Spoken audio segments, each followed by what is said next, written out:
Jusqu'à samedi, aux Galeries Al-Fayed, l'eau coranisée est à moins 50% sur les bouteilles de 1 et 2 litres. Oui, vous avez bien entendu, moins 50%, moins 50%. Al-Fayed, la la la la la.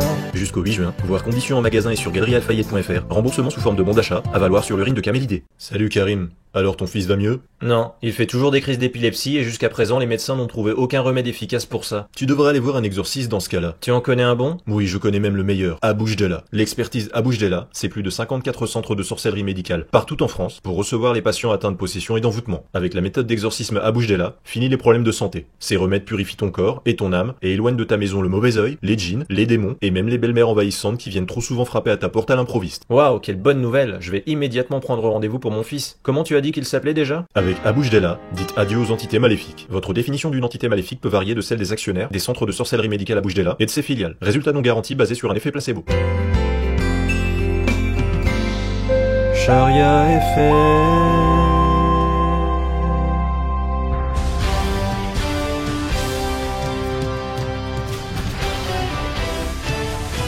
Il est 20h28 et on est de retour, chers auditeurs, avec l'imam Sadiq de la Grande Mosquée de Saint-Tropez, et notre second invité vient tout juste d'arriver dans notre studio. Il s'installe à notre table, c'est le sociologue en vivre ensemble interreligieux Claude Péteux. Alors comme vous le savez, chers auditeurs, ici sur Sharia FM, on ne s'interdit aucun débat de société, et on ose parler tout sans tabou, dans la limite de la décence bien évidemment. Et le sujet du débat de ce soir, pour lequel je vous ai réunis messieurs, est le suivant. Selon vous, le prophète Mohammed était-il formidable ou génial? Alors pour répondre à cette question difficile, on a, je le rappelle à ma droite, ce cher imam Sadiq, un habitué de notre émission, qui comme l'indique son métier est de confession musulmane, et un petit nouveau parmi nous à ma gauche, Claude Péteux, sociologue comme je l'ai dit, pour le CNRS, chroniqueur pour le journal La Dépêche du Dimi, Claude Péteux qui est agnostique, donc sans religion. Alors, qui de vous deux, messieurs, veut prendre la parole le premier? Excusez-moi, mais... Ah, Claude Péteux, donc vous voulez ouvrir le débat? Oui, non, c'était juste pour dire que je ne comprends pas vraiment le sujet du débat de ce soir, que je découvre puisqu'on ne me l'avait pas donné à l'avance. Vous êtes sûr qu'il n'y a pas une erreur dans l'intitulé de votre question? Le prophète Mohammed était-il formidable ou génial? Parce que là, vous nous demandez de choisir entre deux propositions extrêmement élogieuses qui se ressemblent. Il n'y a pas de perspective critique dans ce choix, vous voyez. Monsieur Péteux, je vois que l'imam Sadiq s'agite dans son siège, il souhaite vous répondre, on l'écoute. Oui, monsieur Péteux, je vous écoute attentivement et je ne comprends pas. Qu'avez-vous exactement contre le prophète Mohammed? Non, je n'ai pas dit que j'avais quoi que ce soit contre le prophète Mohammed, mais j'aurais voulu que l'intitulé de la question du débat propose un choix binaire, par exemple une question du genre le prophète Mohammed était-il une brute ou un intellectuel? Là, on aurait un choix entre deux propositions radicalement différentes et opposées, mais là, je ne comprends pas bien la question dans ce débat où on me demande de choisir si le prophète Mohammed était formidable ou génial. Écoutez monsieur, si vous n'êtes pas content de l'intitulé de la question du débat de ce soir, alors pourquoi avoir accepté l'invitation de cette radio? Il ne fallait pas venir dans ce cas-là. Ah mais je n'ai pas été invité ici ce soir, mais convoqué en fait. J'ai reçu une lettre de convocation il y a 2 jours, et une milice est venue me chercher à l'arrière d'un pick-up tout à l'heure, puis 2 militaires m'ont escorté Monsieur jusqu'ici. Péteux, je vous arrête tout de suite, restons centrés sur le sujet du débat s'il vous plaît. Inutile de donner tous ces détails de logistique qui n'ont que peu d'intérêt pour nos auditeurs. On vous demande juste de répondre à la question suivante. Le prophète Mohammed était-il selon vous formidable ou génial? Bah c'est difficile de répondre là comme ça, je veux bien laisser l'imam Sadiq répondre le premier, et je réagirai ensuite. Imam Sadiq? Eh bien écoutez, pour moi la réponse est évidente, le prophète Mohammed était génial. Il avait le plus noble des caractères, ce qui a été prouvé et tranché par le Conseil constitutionnel. Et le prophète Mohammed était en outre très généreux et altruiste, en acceptant à contre-cœur ce poste prestigieux et rémunérateur de dernier des prophètes divins, qui a droit de piocher dans 20% des butins de guerre, certes, qui a un harem d'une dizaine d'épouses, pas pour son plaisir évidemment, mais c'était un grand honneur qu'il faisait à chacune de ses épouses, de ses nombreuses épouses, qui ont eu la chance d'être l'épouse du prophète, c'est pas rien, il leur a fait un beau cadeau, et enfin il était le gouverneur non élu et par reconduction tacite permanente jusqu'à la mort de toute la communauté musulmane, une maigre compensation pour une telle responsabilité. Seul un être génial pouvait accomplir tout cela. Claude Péteux, votre réponse? Bien écoutez, c'est un peu dur de répondre là comme ça. Bon, d'abord le Conseil constitutionnel que cite Monsieur Sadiq, il est élu dorénavant par un collège d'imams français choisi par le Qatar et l'Arabie Saoudite qui les finance. Donc il est évident que leur neutralité est quelque peu discutable. Je ne les critique pas, hein, puisque c'est interdit par la loi et condamné par un séjour en camp de rééducation. Je veux pas de problème, mais je voudrais juste resituer un peu la légitimité de l'autorité de cette institution qui donne dorénavant des avis religieux, ce qui est assez insolite dans l'histoire récente du Francistan, qui dans ma jeunesse était encore un pays laïque que l'on appelait encore la France. D'ailleurs, quand je suis rentré au CNRS il y a 25 ans maintenant, cet acronyme signifiait encore Centre national de la recherche scientifique, et pas Conseil national pour le rayonnement de la charia, comme c'est le cas dorénavant. Bref, je ferme la parenthèse. Après, monsieur l'imam, en ce qui concerne l'affirmation selon laquelle Mohammed avait le plus noble des caractères, pardon, mais ce n'est pas un argument très concret sur le plan scientifique ou politique, si je puis me permettre. L'imam Sadiq, que je sens bouillir, vous répond. Non mais franchement, on ne peut pas laisser Monsieur Péteux raconter de telles inepties historico-sceptiques à une heure de grande écoute. Monsieur Péteux, je vous demande de revenir sur votre propos sur la personnalité de notre prophète. Un propos qui est profondément blessant, stigmatisant et même choquant pour les 60% de nos concitoyens de confession musulmane. Mais enfin, monsieur Sadiq, on est dans un débat libre ou dans un tribunal ici. Et si je ne pense pas que le prophète Mohammed avait le plus noble des caractères, moi qui par ailleurs ne suis même pas en admiration devant lui puisque je ne suis pas musulman, alors que se passera-t-il ? Et si, ici en direct à l'antenne, j'ai envie de soulever un constat critique sur le prophète Mohammed, que se passera-t-il ? Dites-moi. Chers auditeurs, notre invité Claude Péteux ne se sentait pas très bien, voilà. Il a subitement préféré nous quitter et que je lui coupe le son de son micro. Les deux gentils militaires qui l'ont gentiment accompagné jusqu'au studio le traînent actuellement au sol hors du studio jusqu'à une infirmerie où il recevra dans les plus brefs délais les meilleurs soins médicaux. Je suis certain que son petit mal de tête très soudain va vite passer. Enfin bref, restez avec nous, on fait une petite pause musicale avec le dernier tube du rappeur Ekaris qui s'intitule Chien et qui cartonne dans les bacs en ce moment, et on revient juste après avec la rubrique que vous attendez tous, les questions des auditeurs. Allez, à tout de suite. Charia FM.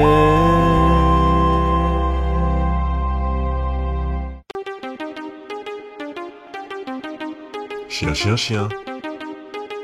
Chien, chien, chien, la posta qui quitte le droit chemin, c'est vraiment un sale chien, chien, chien, la posta qui quitte le droit chemin, c'est vraiment un sale chien, chien, chien, ce qu'il fait c'est pas bien, bien, bien, il passe de la foi à rien, il s'est mis au porc, au vin, franchement ça craint, craint, craint, je rentre de la mosquée comme tous les vendredis, quand j'apprends que la foi de mon pote elle est partie, balle dans le chargeur de mon fusil, c'était mon Harry, maintenant c'est mon ennemi, de tous les péchés c'est la plus grave des fautes, donc il finira dans l'œil de mon viseur, le prophète a dit que sa tête il faut qu'elle saute, d'après un hadith qui date des visiteurs, il a fui en cours après son derche, pour son avenir c'est chaud, chaud, chaud, il sait très bien qu'on le recherche, on va lui faire la peau, peau, peau, j'ouvre l'étui de mon Beretta, à la seconde où je l'aperçois, je vise, je tire, je lui loge une balle, tant qu'il vit il nous fait trop de mal, j'aurais même si tu fuis par la mer, t'auras nulle part où te cacher sur terre. La charia s'accomplit si je te bute. À moi le paradis et ses putes. La posta qui quitte le droit chemin, c'est vraiment un sale chien. Chien, chien. La posta qui quitte le droit chemin, c'est vraiment un sale chien. Chien, chien. Ce qu'il fait c'est pas bien, bien, bien. Il passe de la foi à rien. Il s'est mis au porc, au vin. Franchement ça craint, craint, craint. Charia FM.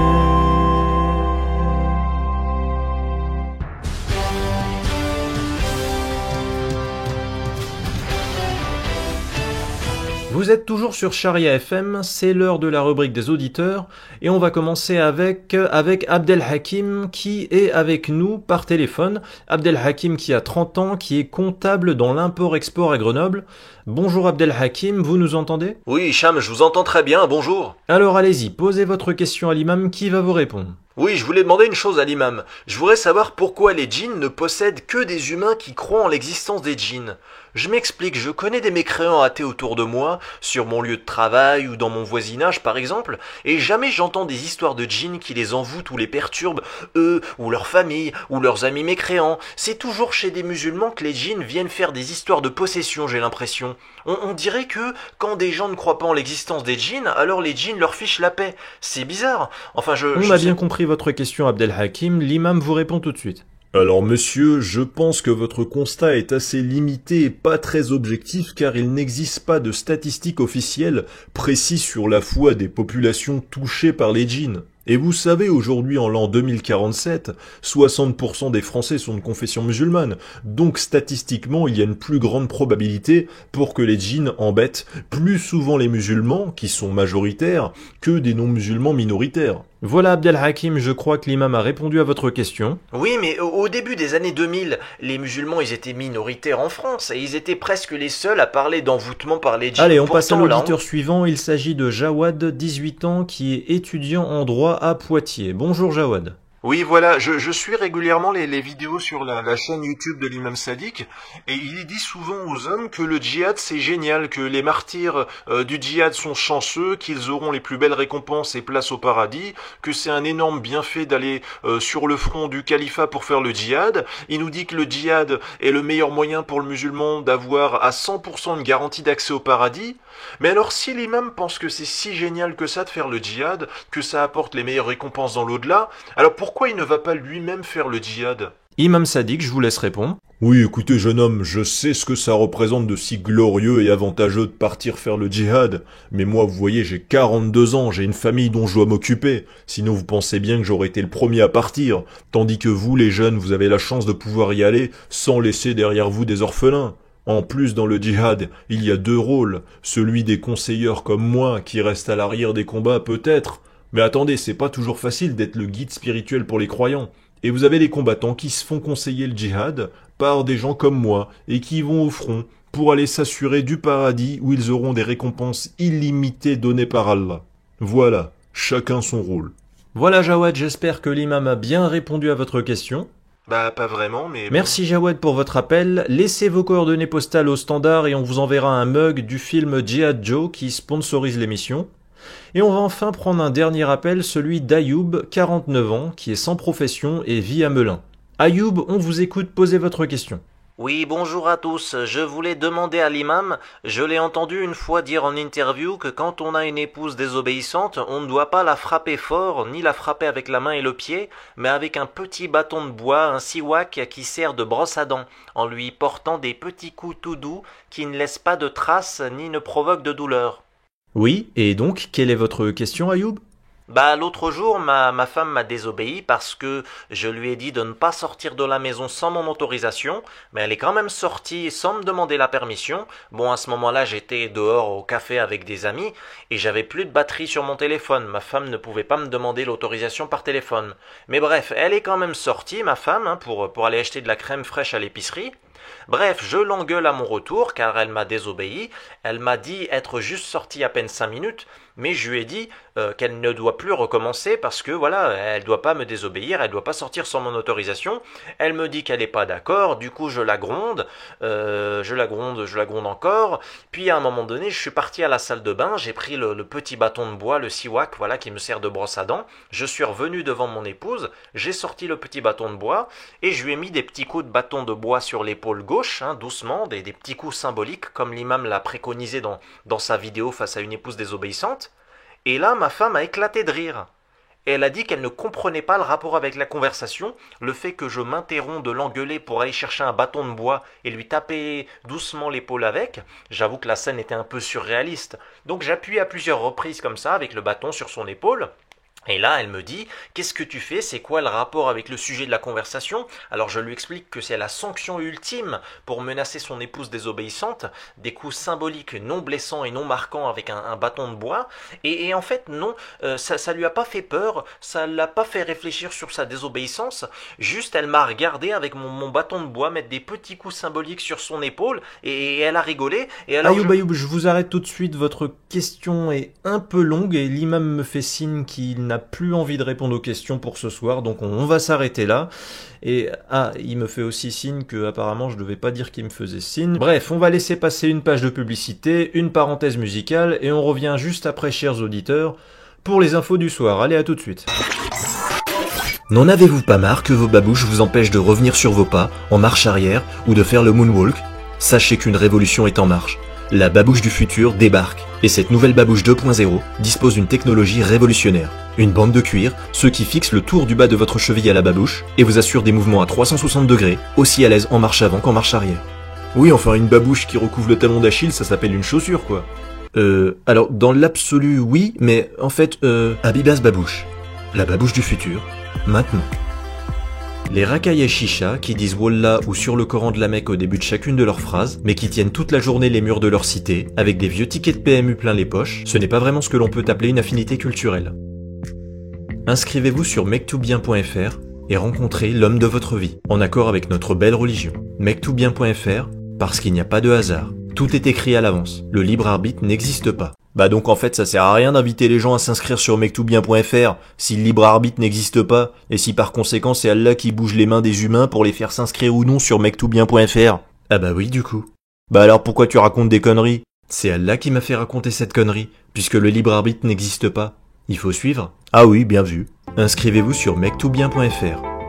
Enfin, laissez-vous inscrire sur mektoubien.fr par Allah pour être plus précis. Bon bref, vous m'avez compris.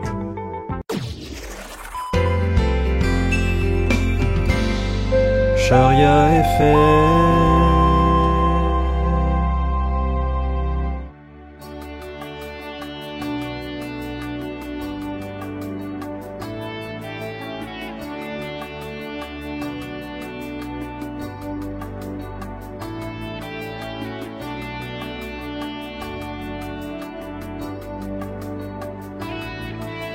Là-bas, c'est interdit le maquillage.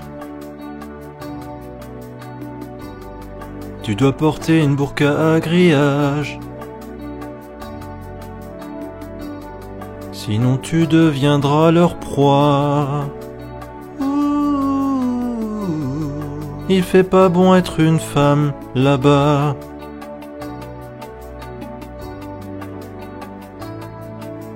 Là-bas, tu feras la cuisine et le ménage. Tu deviendras mère dès ton plus jeune âge. Ils t'y obligeront au nom de la foi. Ils diront que c'est ce que veut Allah. Ça se passe comme ça au califat.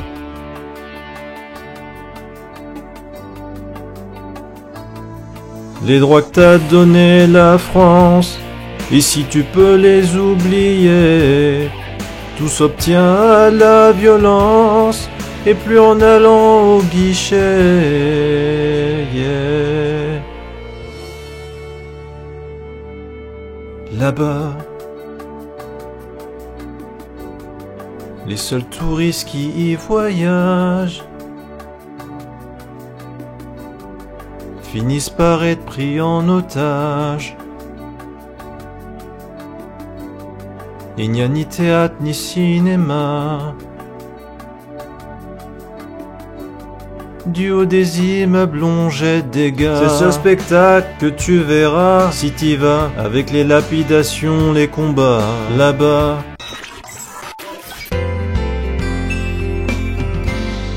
Sharia FM.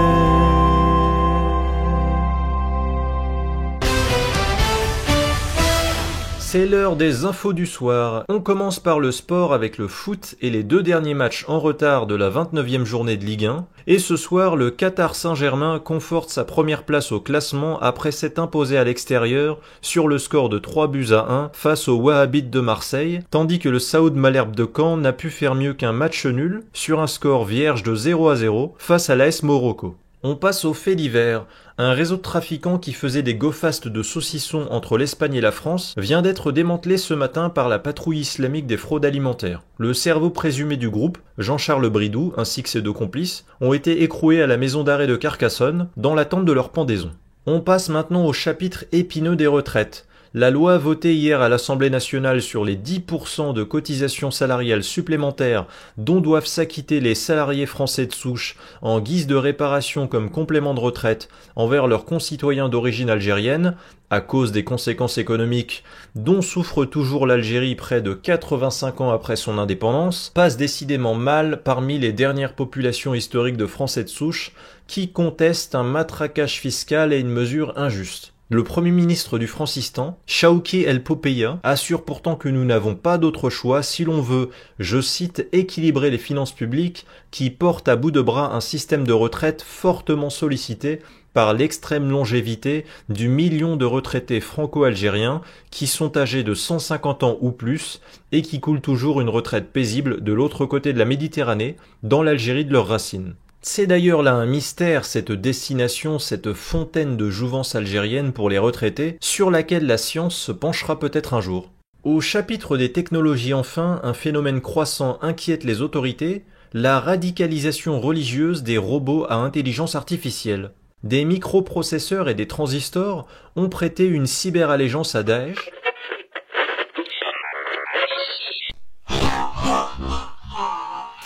Voilà, ce podcast audio manifestement interrompu par un robot radicalisé à la fin est maintenant terminé. J'espère que ma vidéo subversive et humoristique plus Charlie que Charia vous aura plu. Pour aider à son référencement et à sa popularité, n'hésitez pas, je vous en prie, à la partager sur les réseaux sociaux auprès de vos amis. J'en profite pour adresser un très grand merci à tous les tipeurs qui soutiennent mon travail et ma chaîne YouTube sur ma page Tipeee. N'oubliez pas de vous abonner à ma chaîne pour ne surtout pas manquer la prochaine vidéo. Et je vous dis à bientôt.